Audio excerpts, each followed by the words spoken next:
Hi everybody, it's Dr. Y. I'm back to give you some additional information regarding our children and domestic violence.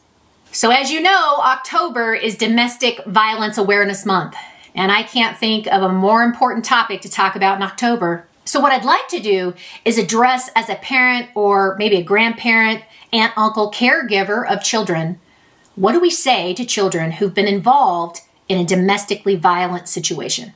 So research suggests that not only do children have responses short-term in the moment to domestic violence, but that we also can see long-term responses or consequences of having been exposed to domestic violence down the road.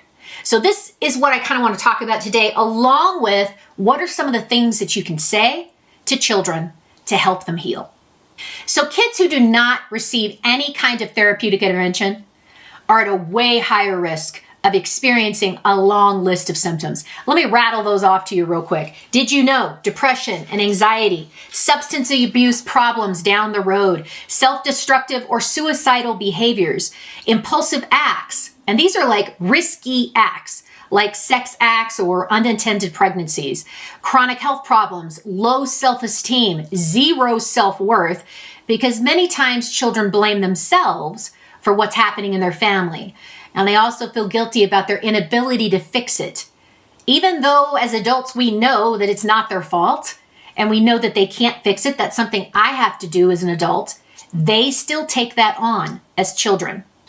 Additional things, criminal and violent behavior, including the perpetration of domestic violence on someone else as they get older. And then victimization by an intimate partner. So what that means is as they grow older and start having their own romantic relationships or even close friendships with other people, they could be thinking that it's normal to put themselves into a situation where they are continually victimized. So a victimized parent may be in a situation where they don't feel like they can talk to their child for a litany of different reasons, right? They themselves are victimized, or maybe they're in denial about what happened. These are all traumatic responses. Maybe they feel like the child is too young to understand, or it's just better to move on and leave this in the past. What I'm telling you is children don't leave it in the past. When it's untreated and we don't have therapeutic help and support, it just grows. But when we're talking about children, it warps their perception of what normal, healthy behavior looks like and what it doesn't look like. And so it leaves them at a risk if they go without any help or support or anybody talking to them about the incident at all. It leaves them at a risk of being highly vulnerable to just perpetuating that cycle over and over and over again. So you may be in a position to be able to speak to your child, and you may not be the child's parent. You may be an aunt, an uncle, a grandparent, a close friend of the family. However that works, you may be the parent yourself. But we don't always know what messages we need to send to our young people about the traumatic event. We don't know what to say. Not all of us are therapists, so we don't know what to say. So I want to give you several key messages that you can share with your child to help build resiliency in your child's ability to cope. Now, this also is in partnership with therapeutic help. I know I keep saying that. I'm going to keep saying that because you yourself need to get care and therapeutic support for your experience in that domestic violence event. But your child also needs help. They also need care. They need therapeutic intervention. Because what we don't want is longer consequences that I talked about earlier. We want them to get the help that they need. And really, kids are very, very resilient with the help and support that they need. Let me read off to you. I wrote all of these down on a piece of paper, but I think that having the right messaging is important because sometimes we just don't even know what to say, right? So here we go. So the first thing that you could say is the violence is not okay. Violence is not and is never okay.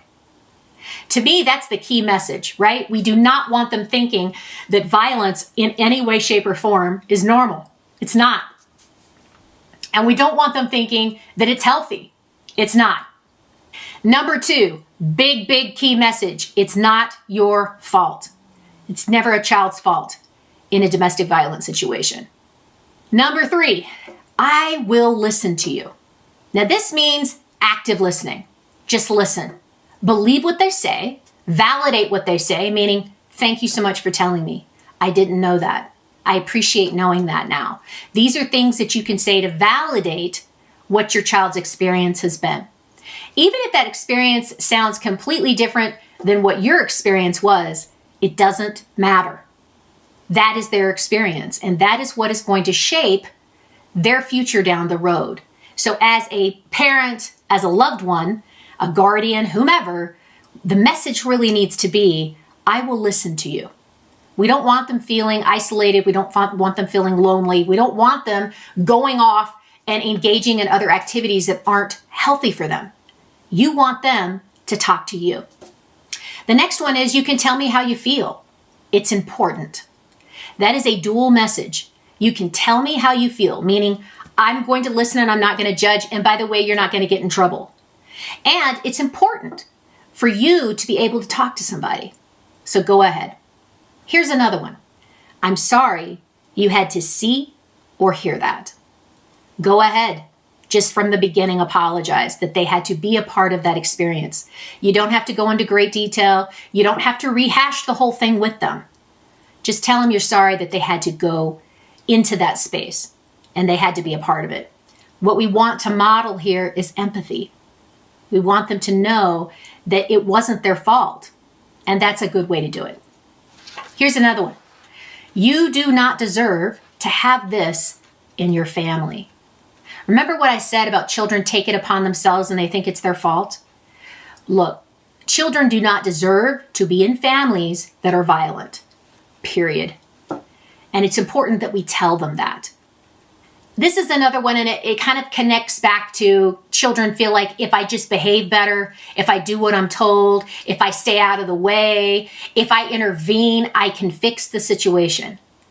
And children, even as young as 4 or 5, have talked about their desire to try and help the situation, save their family. If I would have just done something different, then mom and dad or boyfriend or girlfriend or whomever would not be in this situation. So as an adult, I hear those circumstances and I'm like, wow, how did this young kid get to the point where they think it's their fault? But they do. They internalize all of those things because that's the developmental age that they're at. So this is something that you could say. Listen, it's not your job or your responsibility to prevent or change the situation. This is important, folks. It's not their job to prevent it. It's not their job to change it. It's my job. If I'm the adult in the situation, it's my job, bottom line. So this one is about safety. It's about trust. The first 2 things that children need to feel in a parent-child relationship are safety and trust. If those 2 things are not there, then the child feels ultimate insecure attachment. They don't know what to do. Because in their world, you are the person that's supposed to provide safety. You are the person that they're supposed to reach out to for all of their most basic needs. And if we are in a situation where we're not providing safety, then this can be one of the reasons why we see these long-term consequences that I mentioned earlier. So it's not your job or your responsibility to prevent or change the situation. That is an adult's job. Now, another one that goes along with safety, and I think this is important too, to teach your child about 911. Even small kids as young as 5 years old, 4 years old, have called 911 when they've been taught that this is a safety line. Okay? Most kids at this age still in this generation are very tech savvy. So don't underestimate their ability to call 911 and to understand that this is a way where they can get help. Okay? So we can talk about what to do to keep you safe if it happens again, such as staying in the bedroom, going over to the neighbors, calling a relative, or calling 911. Another one that I think is vital is simply saying, I care about you. You're important. I love you. These are really important praise and messages that we need to send on a daily basis so they don't doubt that safety and that affection. And then finally, it's the job of adults to keep kids safe. There are adults who will work to keep you, and your family safe. So me as an adult, I'm reaching out to other adults who have the ability to help me in my situation and help my family reestablish safety in the home. And it's important that you share with your child what is happening in a simplistic, direct way, which is it's the job of adults to create safety in the home. And I'm going to find adults that can help us to do that. So when we're talking to kids, what's important to say, what's not important to say, how much is too much, right? Let me give you some quick pointers. Really present the information in language that the child is going to understand. Also, straightforward messages of support. Ask them what they saw, what they feel, or what they think about what happened, and then answer the questions in a concise, straightforward way. Do not lie. Don't lie. That doesn't help the situation. Be straightforward, be truthful in child-appropriate language. Remember that it's okay to ask a kid what they think and how they feel, but understand that if you're asking that question, you need to give them an opportunity to express how they feel without them getting in trouble or overreacting on the adult's part. Just listen, take it into account, tell them that you've heard them, you appreciate them expressing how they feel, and that you're here. Okay, I'm going to put a whole bunch of resources at the end of this video too, because I feel like, especially with children, there are some complexities that happen in these situations, certainly. There are a lot of shelters for women and children. There's not a lot of shelters for men with children. Please know that your number one goal and role with your child at this point, if we're talking about a domestic violence situation, is to reestablish safety and to let them know that you care.